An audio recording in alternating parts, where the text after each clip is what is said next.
ইরানকে কিছু করাও যাবে না, যেহেতু একটি রাষ্ট্রকে পরাজিত করতে পারে নাই আমেরিকা এবং ইসরায়েল মিলে, তো সেই রাষ্ট্রটিকে তো আমেরিকা এবং ইসরায়েল ভয় পাবেই, কারণ এই রাষ্ট্রটি একটি শক্তিশালী রাষ্ট্র হিসেবে নিজেকে প্রমাণ করেছে এবং এই যুদ্ধের পরে ইরান পরাশক্তি হবে, আমি বারবারই বলছি। সেই পরাশক্তি শুধু মিডল ইস্টের মধ্যে থাকবে, সীমাবদ্ধ থাকবে নাকি পুরো ওয়ার্ল্ড ওয়াইড রোল করতে পারে? না, মিডল ইস্টকে প্রথম বলবে ইরান যে তোমাদের দেশ থেকে আমেরিকার যে সৈন্যবাহিনী আছে বা সামরিক স্থাপনা আছে আমেরিকার, এগুলো উইথড্র করো। No military establishment of the United States of America shall be allowed in the soil of the Gulf countries. America mine সাফ করার জন্য, পরিষ্কার করার জন্য তো হরমুজের ভিতরে ঢুকতে হবে। তাইলে কি আইআরজিসি, ইরানের কমান্ডো বাহিনী, তারা ইরানের যে মিসাইল পুঁতে রাখছে পানির নিচে, ছোট ছোট মিসাইল মাইন সহ, এগুলো কেন পুঁতে রাখছে? তাহলে কিভাবে আসবে আমেরিকা এখানে? আর আইআরজিসি এবং আমেরিকা মিসাইল স্ট্রাইকিং শুরু করবে না? হরমুজের ভিতরে ঢুকলেই আমেরিকা তো, সরি, ইরান ইরান তো র্যাকলেসলি মিসাইল স্ট্রাইকিং করবে ইরানের উপর, মানে আমেরিকার এই ইয়ার উপরে, জাহাজের উপরে। সুতরাং মাইন সাফ করতে হলে তো এখানে তো একটা সময় লাগবে এবং জায়গাটা সিকিউর হতে হবে, নিরাপদ থাকতে হবে। তারপরে না মাইন পরিষ্কার করার ইঞ্জিনিয়াররা নামবে। হ্যাঁ, মাইনের ইঞ্জিনিয়াররা, যারা মাইন পরিষ্কার করতে পারে, আর্মির ইঞ্জিনিয়ারিং করে লোকেরা। তাইলে এই সিকিউর বা নিরাপদ অবস্থা কি ইরান এই হরমুজ প্রণালীকে রাখবে যখন মাইন পরিষ্কার করতে আমেরিকান ইঞ্জিনিয়ারিং কোরের মিলিটারি সার্ভিসের লোকরা আসবে? নো। সুতরাং ডোনাল্ড ট্রাম্প যা বলছে এগুলো আসলে বাস্তবতার সাথে মিলে না কোনোটাই, এবং ইতিমধ্যে যে বাস্তবতার সাথে কোনো মিল নাই তার বক্তব্যের, এটা তো সারা পৃথিবী জেনে গেছে। So world is not going to believe any statement of Donald Trump, particularly regarding Hormuz, regarding war, regarding capturing or blocking exactly the naval port, the port of, Iran. It is all these are bogus. জি, আচ্ছা, আমি ভারতে আরেকটা বিষয় একটু আপনার মতামত আসে, যে যেটা গতকাল থেকেই অনেকটাই নিউজ ভাইরাল হয়েছে, যে নিউজটা দিয়েছে সাবেক সিআই এর বিশ্লেষক ল্যারি জনসন, যে মার্কিন প্রেসিডেন্ট ডোনাল্ড ট্রাম্প ইরানের বিরুদ্ধে পারমাণবিক কোড ব্যবহারের চেষ্টা করেছিলেন, সামরিক বাহিনীর শীর্ষ কর্মকর্তাদের বাধার মুখে ব্যর্থ হয়েছিল। ট্রাম্প যখন ঘোষণা দিয়েছিল যে একটা সভ্যতা পুরো আজকে রাতের মধ্যে ধ্বংস হয়ে যাবে, ওই ঘোষণাটা কি আসলে পারমাণবিক ব্যবহারের ঘোষণা, বা ওই দিনই কি ট্রাম্প চেষ্টা করেছিল পারমাণবিক? ট্রাম্প আসলে এতই একটা অজ্ঞ ব্যক্তি, তার দেশের আর্মস অ্যামুনিশন সম্পর্কে তার কোনো ধারণা নাই। Trump does not have any composite experience about war. Trump does not have any experience about proxy wars. এগুলো বুঝতে হবে। ট্রাম্প যখন বললো যে আজকে রাতেই একটা, কি বললো, যে একটা সভ্যতা ধ্বংস হয়ে যাবে, তাকে নিউক্লিয়ারের উপর ডিপেন্ড করে বলতেও পারে, কিন্তু প্রত্যেক দেশের নিউক্লিয়ার কার কাস্টাডিতে থাকে? সিভিল কাস্টাডিতে থাকে না মিলিটারি কাস্টাডিতে থাকে? যেসব দেশে, প্রত্যেক দেশ বলবো না, যেসব দেশ অ্যাটম বোমা বানিয়েছে, পৃথিবীর যেসব দেশে অ্যাটম বোমা আছে, সেই অ্যাটম বোমার কাস্টোডিয়ান হলো সেই দেশের আর্মি। সুতরাং এই ক্ষেত্রে আমেরিকা কোনো এক্সেপশন কিছু না, ব্যতিক্রম না। আমেরিকার যে অ্যাটম বোমা ও আসলে আর্মির কাস্টাডিতে, সেখানে নিউক্লিয়ার কোড বা অ্যাটম বোমার কোড নিতে হলে আর্মির পারমিশন লাগবে, আর্মির কাছ থেকে নিতে হবে। তো জেনারেল ট্যানকেইন তো অস্বীকার করেছে। ডোনাল্ড ট্রাম্প বলছিল যে নিউক্লিয়ার কোড দাও, তারপর ট্যানকেইন বলছে নো স্যার, আমি এটা দিব না। কেন? বলে যে it will create a disaster and American people once again will be responsible for genocide, for committing genocide. আমেরিকার লোক গণহত্যার জন্য দায়ী থাকবে, আর আমি এটা করব না। It is totally against humanity in the 21st century. এখন মানুষ দেশ অ্যাটম বোমা তৈরি করে ধ্বংস করার জন্য না, বরং কোন রাষ্ট্রেও যদি আরেকটি রাষ্ট্রের উপরে ইয়ে হয়, মানে আক্রমণ করার সম্ভাবনা থাকে, অথবা একটি রাষ্ট্র যদি আরেকটি রাষ্ট্রকে ভয় পায় বা আতঙ্ক থাকে আরেকটি রাষ্ট্রের ক্ষেত্রে, তখন ওই দুর্বল রাষ্ট্রটি চায় একটা অ্যাটম বোমা বানাইতে, অন্য কোনো না, ওই রাষ্ট্র তার শত্রু রাষ্ট্রটির উপর এটা নিক্ষেপ করার জন্য না। বরং সমান সমান পাওয়ার তৈরি করতে, ডেটারেন্স।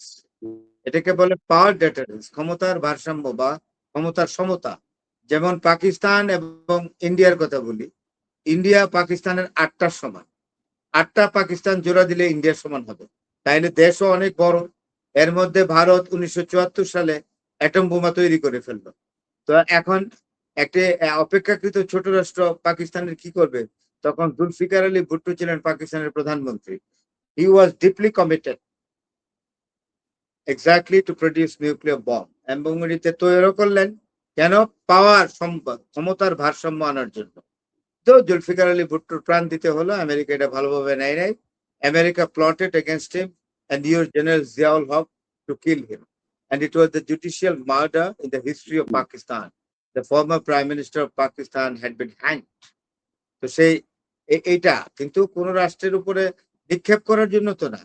তাই ড্যানকেন, জেনারেল ড্যানকেন কিন্তু দেয় নাই, ওই জন্য আমি এটা দিব না।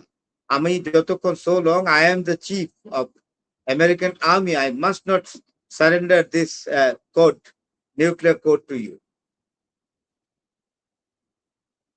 Correct সংবাদ। আচ্ছা, আরেকটা বিষয় একটু ভারত ভাই বলি যে ইরানকে যুক্তরাষ্ট্র এবং ইসরায়েল বর্তমানে কি আসলে ভয় পাচ্ছে বা ভয় পাওয়ার মূল কারণ ফরাত? ইরানকে বর্তমান কে ভয় পাচ্ছে? আমেরিকা এবং ইসরায়েল। এটা তো পাবেই, এখন তো ভয় পাবেই। কারণ আজকে 57 দিন যুদ্ধ হলো নাকি না? আজকে কি 55 দিনের যুদ্ধ? 54 দিন বা 52, 53, 54 একটা দিন হবে আর কি। ফেব্রুয়ারি 28 তারিখ থেকে শুরু হয়েছে, এখন যা। তো অনেকদিন তো হয়ে গেল, যুদ্ধ তো প্রায় 2 মাসের কাছাকাছি যাচ্ছে, তাই না? তো ইরানকে তো কিচ্ছু করতে পারে নাই। তাহলে বুঝতে হবে ইরানকে কিছু করাও যাবে না। যেহেতু একটি রাষ্ট্রকে পরাজিত করতে পারে নাই আমেরিকা এবং ইসরায়েল মিলে, তো সেই রাষ্ট্রটিকে তো আমেরিকা এবং ইসরায়েল ভয় পাবেই। কারণ এই রাষ্ট্রটি একটি শক্তিশালী রাষ্ট্র হিসেবে নিজেকে প্রমাণ করেছে, এবং এই যুদ্ধের পরে ইরান পরাশক্তি হবে, আমি বারবারই বলছি।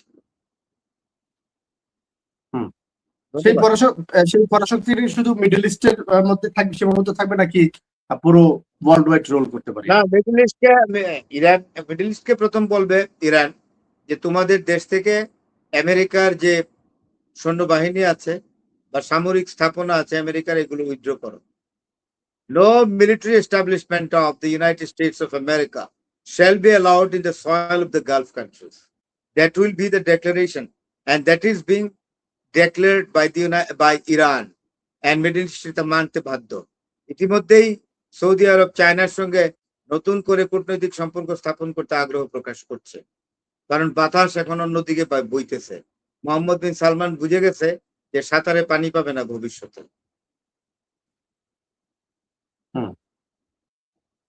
আচ্ছা, আরেকটা বিষয় একটু বলি। এই মুহূর্তের আরেকটা নিউজ আসছে যে হরমুজে মাইন বসাতে দেখলেই গুলির নির্দেশ দিয়েছে ডোনাল্ড ট্রাম্প। তার সোশ্যাল মাধ্যমে পোস্ট করেছেন যেখানে, এবং বিবিসিতেও এসেছে বিষয়টা যে যদি হরমুজে ইরানিদেরকে মাইন বসাতে দেখা যায় বা ইরানের নৌযানকে মাইন স্থাপন করতে দেখলেই সরাসরি গুলির নির্দেশ দিয়েছে ডোনাল্ড ট্রাম্প। ট্রাম্পের বাহিনী কি আসলে সেখানে গিয়ে গুলি করতে পারবেন কিনা, এবং যুদ্ধবিরতির মধ্যে গুলির নির্দেশ কি নতুন করে যুদ্ধের উস্কানি কিনা? কোনোটাই পারবে না। আমেরিকান সৈন্য গিয়ে ওইখানে ইরানিয়ান সৈন্যের উপরে গুলি করতে পারবে না, বা ইরানে যারা নতুন করে মাইন পুঁততে আসবে তাদেরকেও কিচ্ছু করতে পারবে না। আর মাইন তো অলরেডি 5000 মাইন আছেই, এইগুলি আগে পরিষ্কার করুক আমেরিকা, তারপরে একটা গুলি করার প্রশ্ন আসে। এই 5000 mines are enough exactly to create a very formidable protection of Hormuz from capturing the United States of America. জি, গুলি করার জন্য সেখানে কি আসলে তারা যেতে পারবে, বা যদি গুলি করে সেক্ষেত্রে যুদ্ধবিরতিটা থাকবে? না, গুলি করতে পারবে না। এইগুলো আসলে তার ফাঁকা বলি। Donald Trump is creating sound and shouting like this, এগুলো কেউ বিশ্বাস করে না। জি। আর এই যুদ্ধবিরতিটা যেহেতু অনির্দিষ্টকালের জন্য ঘোষণা করা হয়েছে, ইরানের উপর হামলা চলছে, ইসরায়েল হামলা চালাচ্ছে লেবাননের উপর, এখনো তারা হামলা চালিয়ে যাচ্ছে। আজকেও একজন লেবাননের জার্নালিস্টকে তারা হত্যা করেছে। তো ইরান কি যুদ্ধবিরতির মধ্যে থাকবেন বলে মনে হয়? যদি ইসরায়েল হামলা চালায় অনবরত? না, এইগুলো তো এতদিন না। এনামুল হক, আপনি এই প্রশ্ন করার তো আর কোনো দরকার নাই। কারণ ইরান তো প্রমাণ করেছে যে ইরান অত্যন্ত শক্তিশালী দেশ। তার সাথে আরো ২ টা সুপার পাওয়ার আছে, রাশিয়া এবং চায়না। তো ইরান তো এখানে যুদ্ধে পরাজিত হওয়ার কোনো সুযোগ নাই। ইরানকে পরাজিত করলে চায়না তেল পাবে না। রাশিয়াও ইরানের সাথে বাণিজ্য হারাবে। তো রাশিয়া এবং চায়না উইল প্রোটেক্ট ইরান। আর Iran has got the viability and strength to protect herself from any kind of attack from the United States of America and Israel. No doubt.